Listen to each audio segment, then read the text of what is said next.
Me gustó esa alabanza, fíjese, pastor, ese coro que cantó por último, cámbiame, Señor. Y a veces Dios utilizará cualquier tipo de cosas, circunstancias, situaciones para cambiarnos. Él es el alfarero, nosotros somos el barro. Vamos a ir a nuestras Biblias en el Evangelio según San Mateo, capítulo 9, versículos 27. Evangelio según San Mateo, capítulo 9, versículo 27. Y hemos titulado la meditación de esta noche, los impresionantes efectos de la necesidad. Los impresionantes efectos de la necesidad. Cuando lo tengan me dicen amén. San Mateo capítulo 9 versículo 27. San Mateo capítulo 9 versículo 27 al 31. ¿Lo tienen conmigo? Dice la palabra del Señor: pasando Jesús allí, le siguieron dos ciegos, dando voces diciendo: ten misericordia de nosotros, hijo de David. Y llegando a la casa, vinieron a él los ciegos, y Jesús les dijo: ¿creéis que puedo hacer esto? Ellos dijeron: sí, Señor. Entonces les tocó los ojos diciendo: conforme a vuestra fe os sea hecho. Y los ojos de ellos fueron abiertos, y Jesús les encargó rigurosamente diciendo: mirad, que nadie lo sepa. Pero saliendo ellos, divulgaron la fama de él por toda aquella tierra. Oramos. Padre bueno que está en los cielos, gracias. Señor, queremos suplicarte que sea usted el que pueda hablar a nuestras vidas. Rogamos que sea el Espíritu Santo que dé de nuevo al predicador y a mí la personalidad, Señor, para poder exponer su palabra. En el nombre glorioso de Jesús se lo hemos pedido. Amén y amén.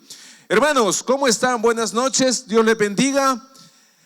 En toda situación de nuestra vida siempre está el Señor presente. En toda.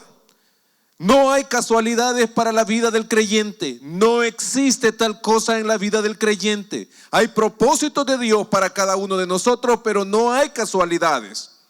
Voy a darle el propósito de esta meditación.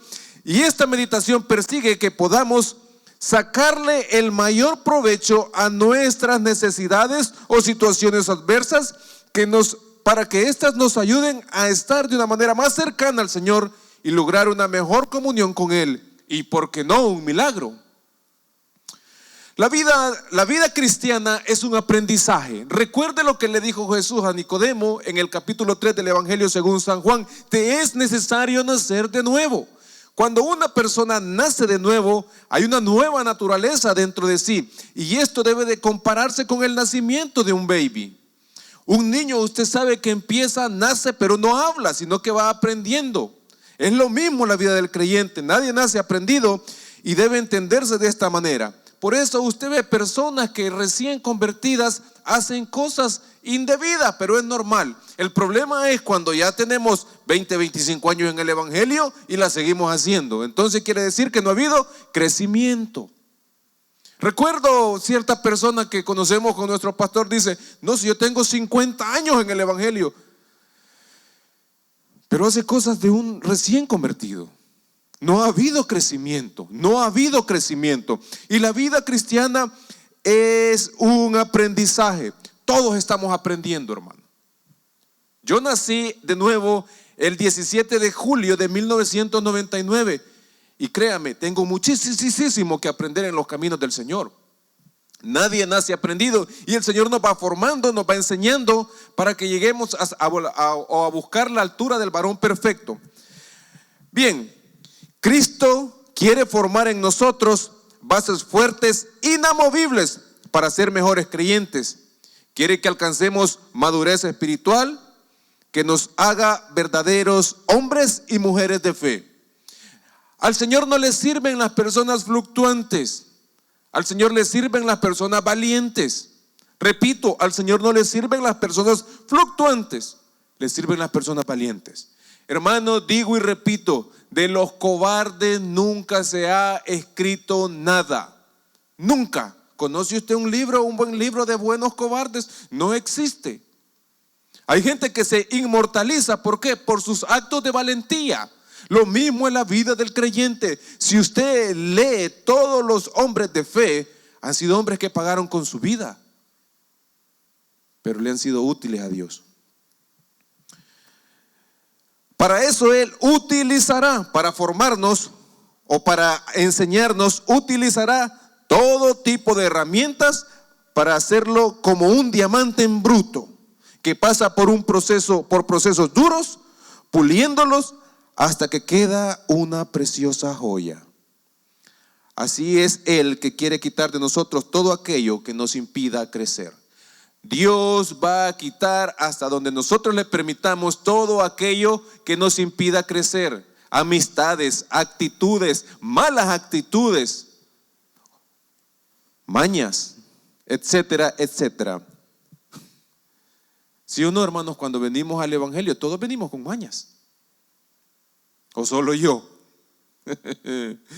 A muchos no nos gusta la formación cristiana, y este es el problema. A muchos no nos gusta la formación cristiana, y es allí donde radica el problema.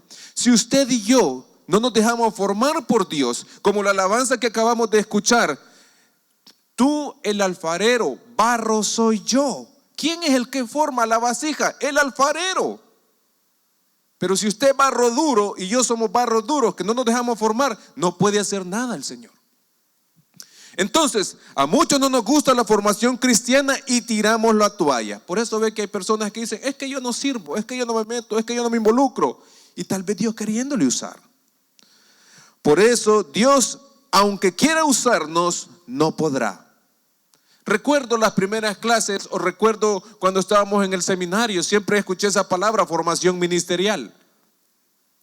Ahora, hermano, como unos 6, 7 años después, entiendo a la perfección esa palabra. Y que es de vital importancia que todos nosotros también la entendamos y que nos dejemos formar por Dios.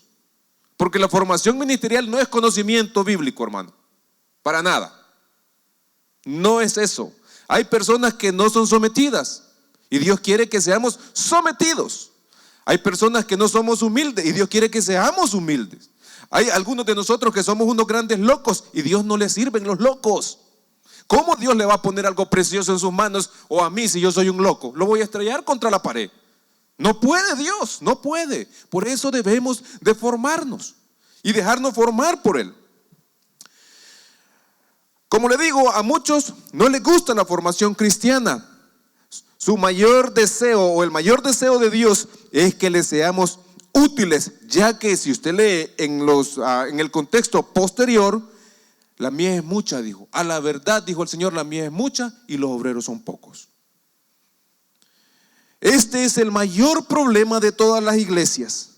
En su mayoría, no hay servidores de calidad. Y si hay muy pocos. Hermano, antes de la pandemia, en ese cuarto de la iglesia habíamos 100 servidores. ¿O miento, pastor? 100 servidores. Post pandemia, no sé dónde andan. Tal vez hay unos 50, la mitad, ¿verdad? Que a puras penas se han ido adhiriendo. No ha habido, y ese tipo de personas, lo siento, Dios no le puede dar algo tan precioso a personas fluctuantes que dejan todo tirado. No puede.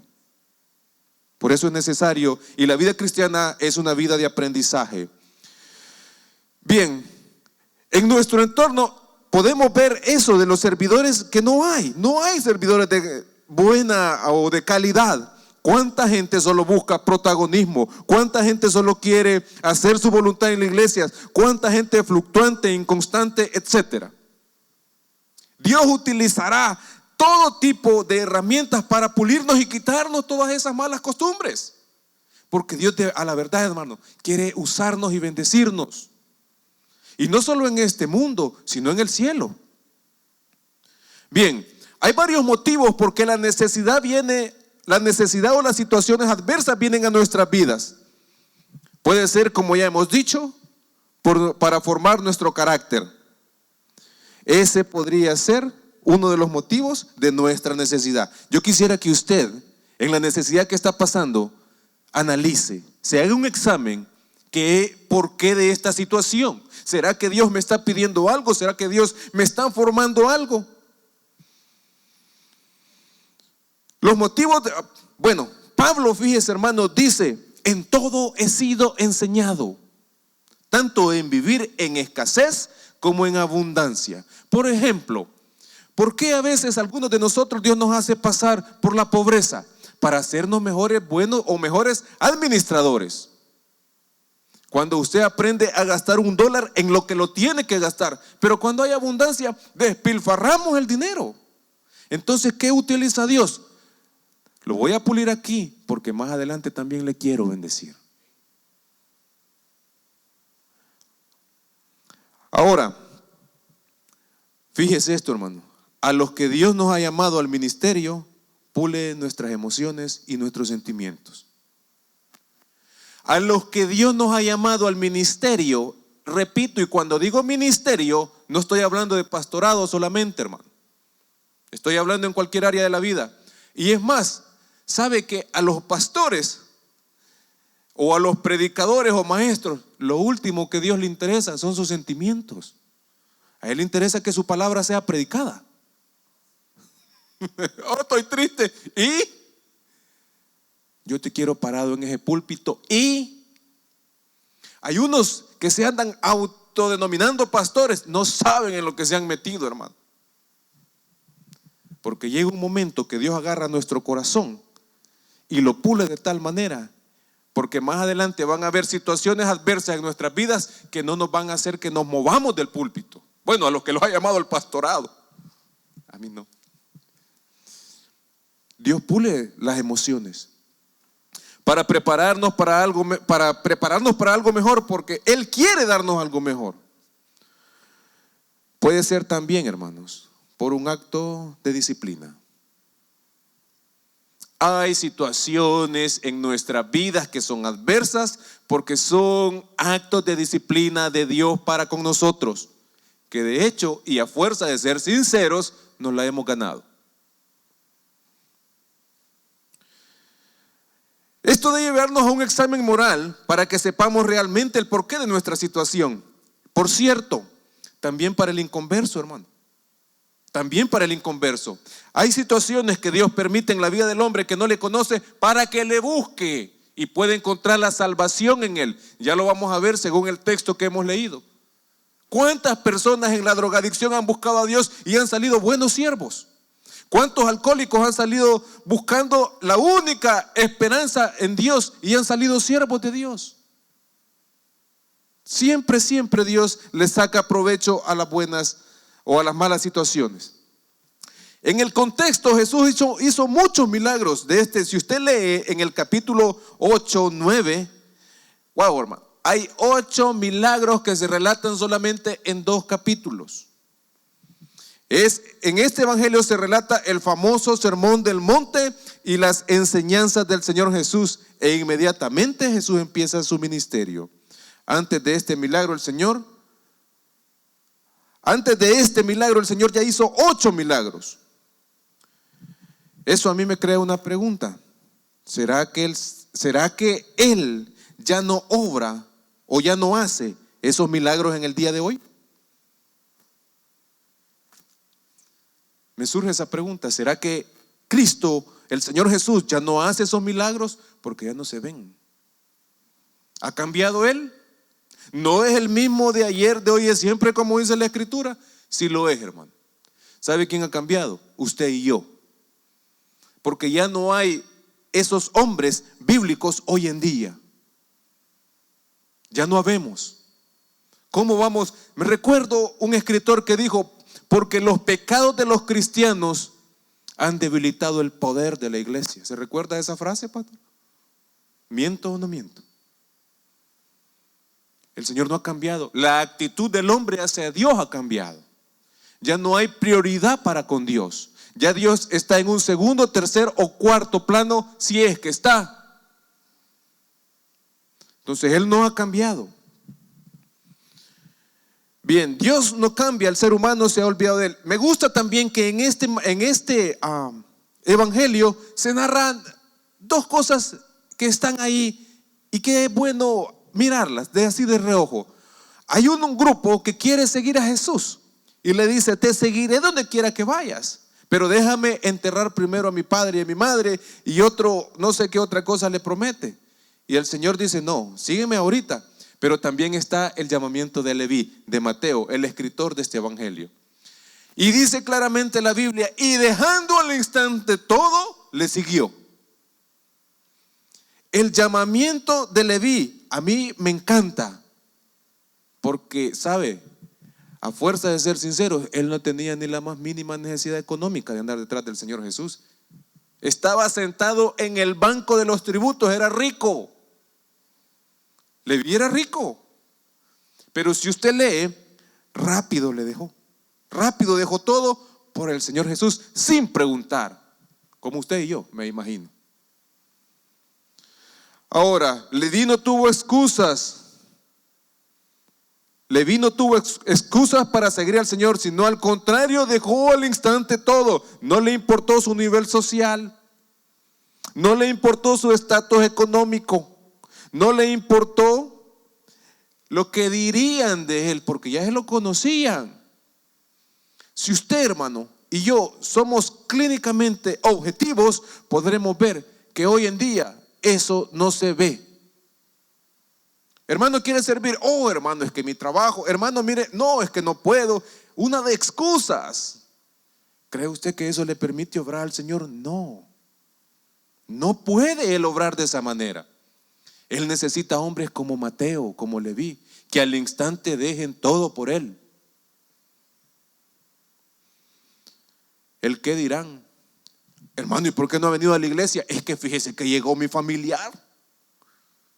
¿Ya ha escuchado usted eso? Aburrido estoy yo de escuchar eso. Fíjese, no le importó nada de eso, pero al final vemos que el Señor lo inmortalizó por ese acto. Seguimos hablando de él. Seguimos hablando de su conversión. Y ni hablar la recompensa de él en el cielo. No le importó nada, pero al final el Señor lo inmortalizó. Los que dejan todo por el Señor a su debido momento, en su debido tiempo, serán premiados. Los que dejan todo por el Señor serán grandemente recordados. Los que dejan todo por el Señor serán grandemente premiados aquí en la tierra y en el cielo, porque Él lo ha prometido. Ahora, el Señor siempre va a sacar provecho de toda situación. El Señor siempre va a sacar provecho de nuestra necesidad, todo y cuando, como le dije, nosotros se lo permitamos, porque hay algo que está en nosotros que es el orgullo, que no nos deja trabajar a Dios, no deja que Dios trabaje. Veamos entonces los impresionantes efectos de la necesidad. Entonces, en primer lugar, los impresionantes efectos de la necesidad serán que nos daremos cuenta que Él está siempre cerca de nosotros. Mire lo que dice el versículo 27, la primera parte. Pasando Jesús allí, ahí quédese. Pasando Jesús allí. El texto no dice que los ciegos vinieron a otra parte, Jesús pasó por ahí. En su necesidad el Señor ahí está, hermano. En su necesidad Jesús ahí está. Yo no entiendo cómo hay personas que toman malos sentimientos contra los pastores o los líderes cuando no van al hospital a verlos. El Señor ahí está, hermano. Seamos ya maduros en ese aspecto. Me recuerdo, estábamos estudiando en el colegio y me habían arrancado una muela y le mandé un mensaje al pastor, ni me contestó. Ni todavía estoy esperando que me conteste. Pero el Señor ahí estaba, hermano. Se me cayó la uña. Ahí está. Usted no necesita al pastor, usted necesita a Dios. Usted no necesita hombres, necesita darse cuenta que el Señor Jesús está cerca de su necesidad y de mi necesidad. Ore por mí, pastor, se le va a olvidar. No ande pidiendo que oren por usted, usted ore. Ya me imagino yo, hermanos de alabanza, oren por mí, si ni por ellos oran. A mí ni me diga, hermano. Ore por mí, me dijo un día de estos. Tengo cosas más importantes por las que orar. Dese cuenta, hermano, que quien está cerca de usted es Jesús. Porque mire lo que dice el verso. Pasando Jesús ahí donde ellos estaban. No se los trajeron, Él iba pasando. Jesús está pasando en el hospital cuando usted esté ahí. Jesús está pasando en su situación económica, en sus problemas familiares, con sus hijos. Allí está Él. En toda mala situación no estamos solos. Él está pasando por ahí. Estamos en el hospital, Jesús está pasando por ahí. Problemas matrimoniales, Jesús está pasando por ahí. Problemas con los hijos, Jesús está pasando por ahí. Problemas en el trabajo, Jesús está pasando por ahí. El problema radica en qué? En nuestra situación nos hace caer en la ceguera. Cuando usted y yo no vemos resultados, ¿qué hacemos? Nos desesperamos. Cálmese. Cálmese, hermano. No, como dicen, no se ajolote, decimos nosotros. Do not ajolot. Es un salvadoreño ahí. Cálmese. Como le digo, hermano, usted no necesita hombres, usted necesita saber que Dios está cerca. No nos dejemos cegar por las situaciones. Vemos un callejón sin salida, pero el Señor allí está. ¿Qué dice Salmo 23? Aunque ande en valle de sombra y de muerte, tu vara y tu callado me infundirán aliento. Habemos unos que nuestro problema nos hace perder el control. No nos deja ver lo cercano que Él está de nosotros. ¿Cuántos de nosotros venimos a las iglesias, pero no nos hemos dado cuenta que Jesús está pasando cerca de nuestro problema? Hermano, usted no va a resolver su problema solo viniendo a la iglesia. Esa es una parte de. Pero hay algo más. Se llama comunión personal con Él. Se llama comunión personal con Él. El Señor a Israel le dice: este pueblo de labios me honra, pero su corazón está lejos de mí.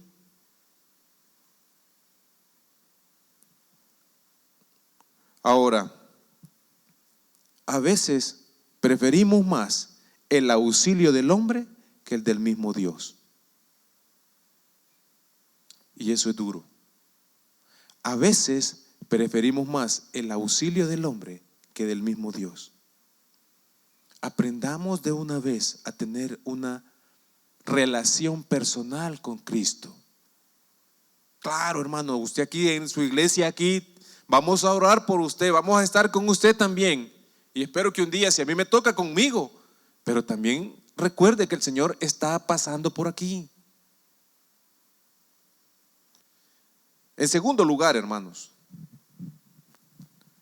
las necesidades, los impresionantes efectos de las necesidades serán que nos ayudarán a vencer todo obstáculo.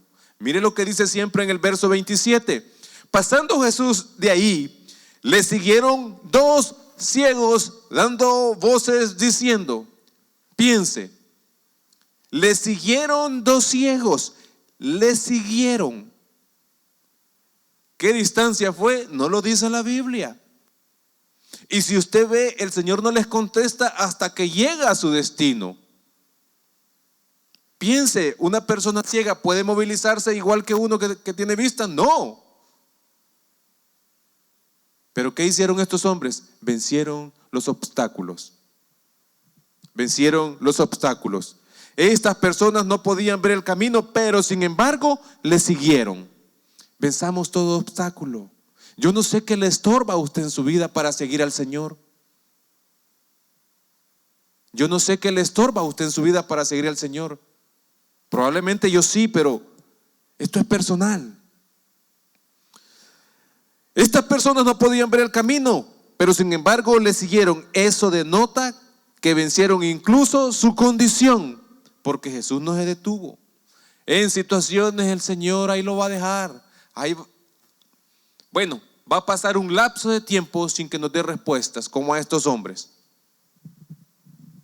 Pero no decaigamos, sigamos adelante, sigamos adelante. Que nuestra necesidad nos ayude a esforzarnos más para seguir al Señor, no importando cualquier limitante. No importando cualquier limitante. Es que mire, el que quiere seguir al Señor no le interesa nada. Si nosotros venimos de cantones, habían unos viejitos que me recuerdo yo que caminaban y como a las 9 de la noche que terminaba el culto tenían que caminar una gran distancia. Y esas personas todos los días iban a la iglesia. No vino el Uber, pastor, por eso no voy. Estamos en la zona de la comodidad. La Biblia no revela qué tan largo fue el camino. Lo que sí nos dice es que Jesús no se detuvo. Porque si usted lee, dice, pasando Jesús por ahí, le siguieron dos ciegos, dando voces diciendo, ten misericordia, hijo de David. Y miren el 28, y llegando a la casa, o sea que no se detuvo en el camino. ¿Qué distancia fue? No lo sabemos, la Biblia no lo especifica, pero sí fue un trayecto. Hay situaciones que el Señor no va a contestar de inmediato. Tenemos que seguirle. Debemos de seguirle. Para seguir al Señor en momentos de tormento o necesidad, debemos esforzarnos. Pero ese esfuerzo a su debido tiempo dará su fruto. Todo esfuerzo en los caminos del Señor a su debido tiempo dará fruto. Repito, todo esfuerzo en los caminos del Señor a su debido tiempo dará fruto. Así que sigamos perseverando. No se quede, hermano, no nos quedemos. Sigamos a pesar de. Hay hermanos que tal vez nosotros les vemos acá, pero nosotros no sabemos la carga que ellos tienen. No sabemos la carga que ellos tienen. Así que sigamos perseverando, seamos persistentes, seamos constantes. No nos quedemos. Dios en ocasiones usará la necesidad para sacarnos de la comodidad. Es que mire, hermano, yo cuando los pastores predican que cuando la gente está bendecida no buscan de Dios, es cierto. ¿Eso es verídico o no? Todo y cuando usted tenga una necesidad, aquí está. Todo y cuando yo necesite algo, aquí estamos. Empezamos a orar, empezamos a leer la Biblia. O sea que Dios está usando esa necesidad ¿para qué? Para que le sigamos, para sacarnos de la zona de la comodidad. La zona de la comodidad es peligrosa, nos hace caer en el ocio, nos hace caer, ya nos vamos a conectar. Nunca será lo mismo, y no digo que es malo, pero nunca será lo mismo un mensaje online que uno presencial. Jamás, hermano. Jamás.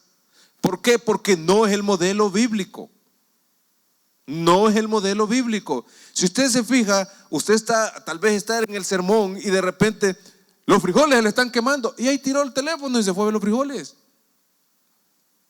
O de repente le cayó una notificación de un WhatsApp o qué sé yo y ya se pasa. No es igual.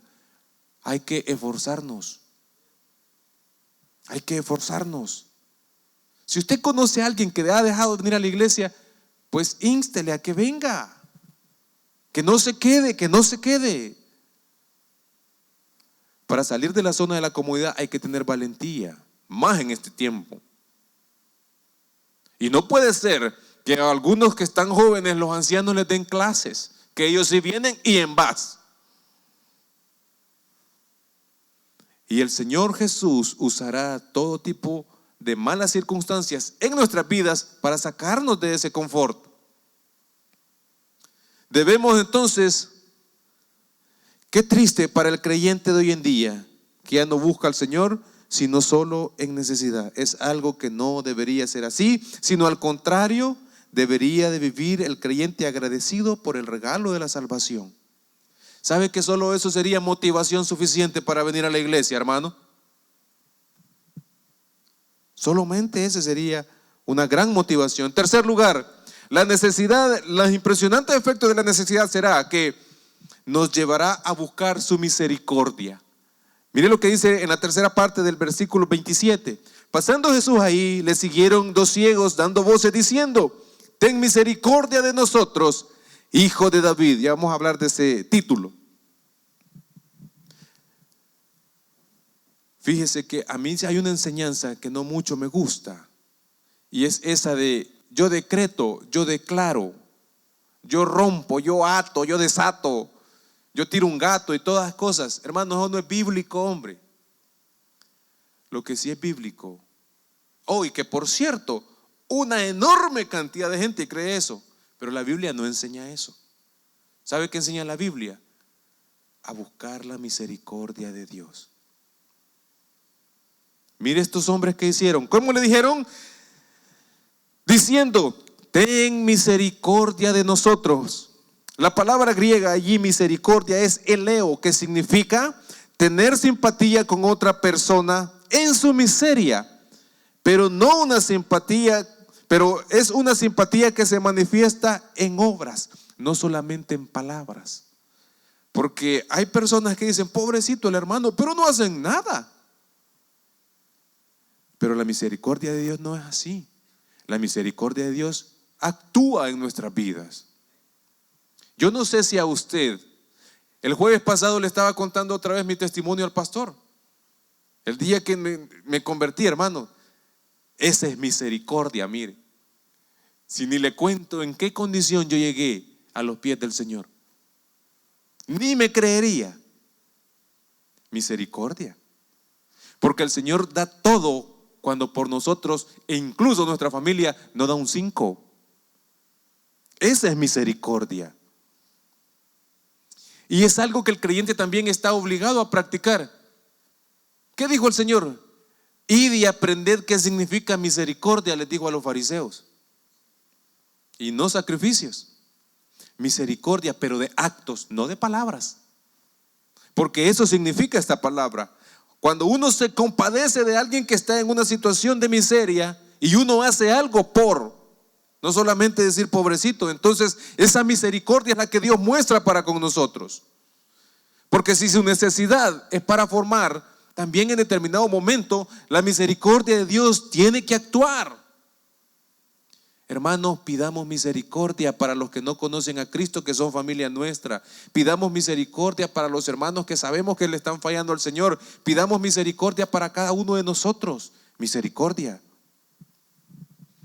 Entonces, la necesidad que nos va a llevar a buscar la misericordia de Dios. Porque cuando usted y yo buscamos la misericordia, ahí no hay orgullo. Porque si hay algo de lo que nosotros padecemos, es el orgullo.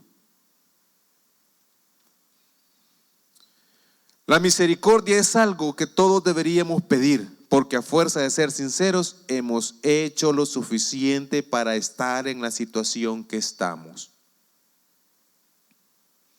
Ahora, el término hijo de David es un término mesiánico. Hijo de David, hijo de David. Habían dos maneras que los judíos se referían al Señor. Una era Jesús Nazareno y otra era con títulos mesiánicos. ¿Recuerda usted cuando al Señor le crucificaron? Y que si usted suma los 4 evangelios, dice en el título que le pusieron arriba de la cruz: este es Jesús Nazareno, rey de los judíos. Pero el término nazareno era un término despectivo. Era un término despectivo. Decirle al Señor Jesús Nazareno era un término despectivo.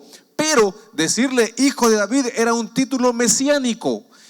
Es decir, que una persona en la necesidad puede encontrar su Salvador. Puede encontrar su Salvador.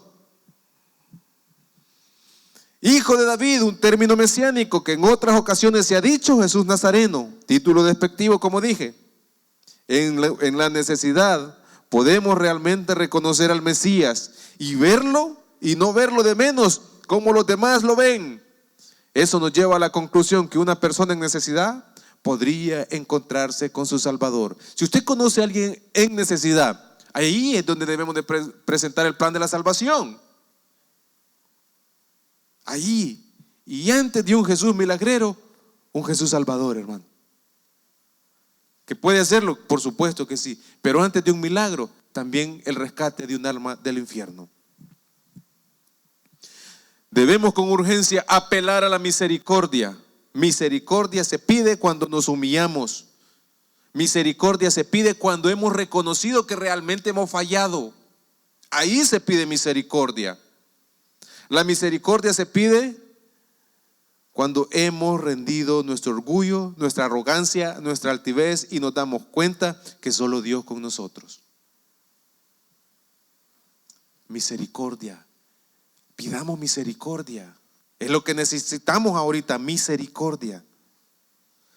En cuarto lugar, hermanos, en determinado momento de nuestra necesidad, porque los impresionantes efectos de la necesidad serán que en determinado momento de la necesidad, el Señor probará nuestra fe. Mire lo que dice allí el verso 28. Y llegando a la casa, fíjese, piense, estos hombres eran ciegos, les siguieron dando voces, nadie les iba sosteniendo, les siguieron dando voces. Y dice, y llegando a la casa, vinieron a él los ciegos. Estos todavía entraron a la casa.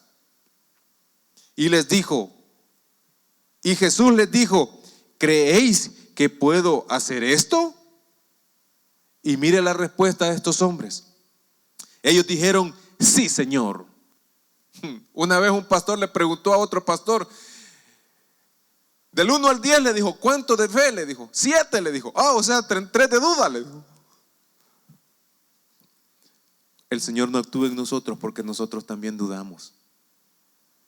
La duda es pecado, dice la Escritura. Pero mire la respuesta de estos hombres. Ellos le dijeron, sí, Señor. Ni la más mínima pizca de duda. O sea, estos hombres vencieron obstáculos, salieron de su zona de la comodidad. Cuando llegaron a Él, el Señor probó su fe. El Señor, ni lo dude, hermano, que usted y a mí va a probar nuestra fe. Ni lo dude que va a probar nuestra fe. Ni lo dude que va a probar nuestra fe. Cuando alguien vence una dificultad a través de la fe, esta es fortalecida. Y como hemos dicho, por eso es que el Señor las permite, todo ese tipo de situaciones. Además, nuestra fe se vuelve testimonio. Jesús pudo sanar a estos hombres desde el principio, pero Él no lo hizo. Los hizo caminar. Eso los llevó a vencer sus limitantes. Les hizo que le siguieran. Eso les sacó de la zona de la comodidad, que de hecho ahí se encuentra el 99.9 de los creyentes de hoy en día. Por último, Él probó su fe y el resultado fue evidente. El problema para el creyente de hoy en día acerca de la fe es que no duda acerca de las cosas que el Señor ya hizo. Duda de las cosas que el Señor hará. Ese es el problema. Nadie duda que el Señor abrió el mar, por supuesto que no. Nadie duda que el Señor le dio la vista a estos ciegos. Nadie duda que resucitó la hija de Jairo. Nadie duda que la mujer tocó el manto y fue sana. Nadie duda eso. Pero lo que dudamos es lo que Él hará. Eso se llama duda. Y no es falta de fe, oiga, porque si usted nació de nuevo, dice el capítulo 12 de Romanos que ya tiene fe. ¿Cuántos de nosotros al ver la mano queremos ver la mano de Dios? Pero todo esto, o sea, vencer todo lo que estos hombres vencieron, nunca lo llevamos a la práctica. Hermano, ¿quiere servir? No, no tengo tiempo. Hermano, ¿venir a la iglesia? No, es que no puedo, mi trabajo, etcétera, etcétera. ¿Cuántos de nosotros? Bueno, Santiago 1:3 dice que la prueba produce paciencia. Además, la duda en estos días es tan común que los milagros escasean. Este pasaje no se ve ni la más mínima evidencia de la duda de estos hombres. Es decir, estaban seguros que el Señor podía hacerlo. El creyente de hoy en día no duda lo que Dios ya hizo, sino lo que hará. Fíjense, hermanos, que de los 8 milagros anteriores, solo hubo 2 que no requirieron de fe, sino de misericordia. Ejercitemos la fe, creámosle a Dios más allá. Y para terminar, los impresionantes efectos en nuestras necesidades serán que el obrar del Señor en la necesidad será imposible de esconder. Mire lo que dice en el verso 30 y 31. Y los ojos de ellos fueron abiertos y Jesús les encargó rigurosamente diciendo: mirad que nadie lo sepa. Pero salidos ellos divulgaron la fama de él por toda aquella tierra. Que cuando el Señor ha obrado en nuestras vidas es imposible de esconder. Aunque hermano, no es imposible. En nuestra conversión, ¿qué dice la gente? Se impresiona de la nueva persona que es uno. Cuando usted es sanado, es imposible de esconder. Pero si te vimos enfermo, pero ahora el Señor me sanó. Aquellos que nos ha sacado de la drogadicción, ¿quiénes éramos antes y quiénes el Señor nos ha permitido ser ahora? Es imposible de esconder. Por eso, hermano, que nuestra situación nos ayude a buscar más de Dios. El que tenga oídos para oír, que oiga. Vamos a orar. Padre, gracias por tu palabra. Queremos suplicarte, Señor, que pueda bendecir la oración y que puedas obrar en nuestra necesidad. En el nombre de Jesús, Señor. Gracias porque para siempre es tu misericordia. Con nosotros nuestro pastor.